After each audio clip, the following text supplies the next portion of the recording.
Hello, everybody. Coop Trades here. Wanted to go over a little watch list for you guys going into the week. It's Monday.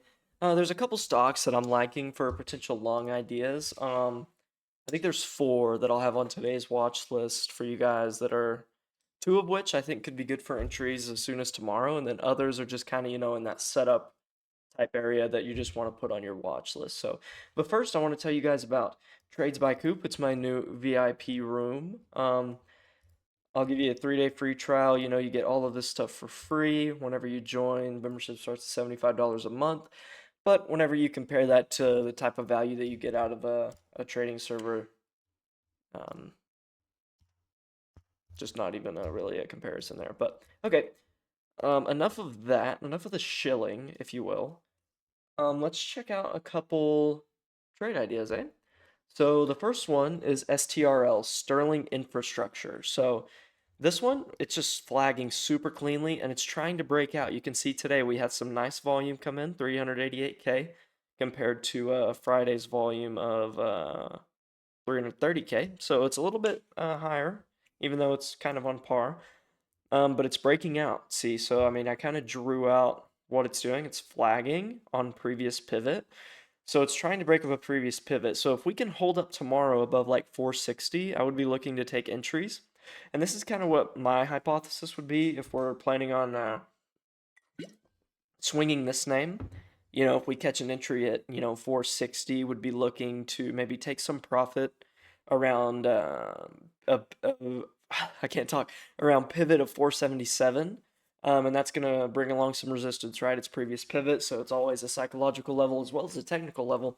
So I'd be looking for it to bounce back into that like 460 zone and then potentially to new highs. I think if we zoom out, no, that's a different stock.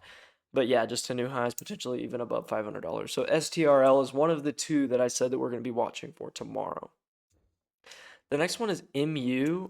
That's not the one. We're watching LUNR tomorrow as well. But this one's just kind of setting up. Last time that it flagged, we caught a nice play on it. Flagged, it broke out to new highs. It was a beautiful play. But this time, we're trading above the 50-day. Thanks to the market. Thanks to Mr. Trump. And then it looks like now, in my opinion, we should go up and test that previous pivot at 436. And once we test 436, 456, 470 don't seem so out of reach. So looking at these names for sure, or looking at this name in particular, just on a watch list basis, not looking at any entries or anything like that tomorrow.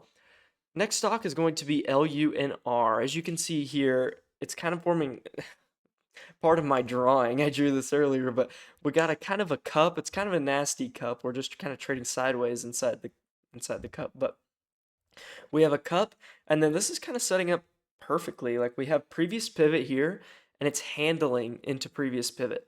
So what I would be looking for is, a breakout above 25. If we can hold above 25, I would be looking for a long position. And then we have another level just at that 25. So that would be really key. And then that's where I IPO'd at. So no really any historical levels, but this is something that I would be watching. LUNR, I'm not sure exactly what industry it's in.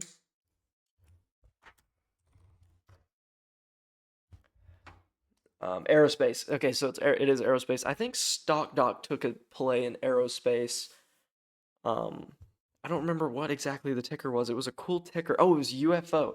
StockDoc just bought UFO today, and it's kind of the same setup. You see, you have your cup, and then you have your kind of handle here on previous pivot, and it's the same thing. UFO is the same thing as what's our ticker that we were looking at? I have such LUNR. It's kind of the same thing. So I mean, as you can see, it's pretty much the same exact same setup. So I'd be watching if you're wanting to get into more like a space name, be watching like LUNR as well as UFO. They're both it's a space ETF. That's pretty cool. So yeah, on that I would be looking at entries maybe even tomorrow if we can snag them. FIGS just something to watch list. It's flagging kind of like STRL, kind of forming this nice little flag. STRL is the one that's actually breaking out though. FIGS is still trading below the break. But I mean, 15, 50, and 16 would be key levels on this stock. Um, As far as the market goes, nobody can ever tell anymore. I mean, it's been trading nicely, even though we had some pretty bad news today. I'm pretty sure futures are still oil futures. Okay, so they're at like 96. So, I mean, it's kind of like paradoxical, right? I mean, oil futures are trading close to their highs, and then NASDAQ is heading back up for its highs, especially ES. ES is closer to its highs than NASDAQ, but I mean, it's kind of weird to see. Usually you don't see that, but yeah, I think that's pretty much it. Thank you guys for watching. Remember, tradesbycoop.com if you want all of my analysis every day right as I'm taking it. I'll see you guys later. Bye.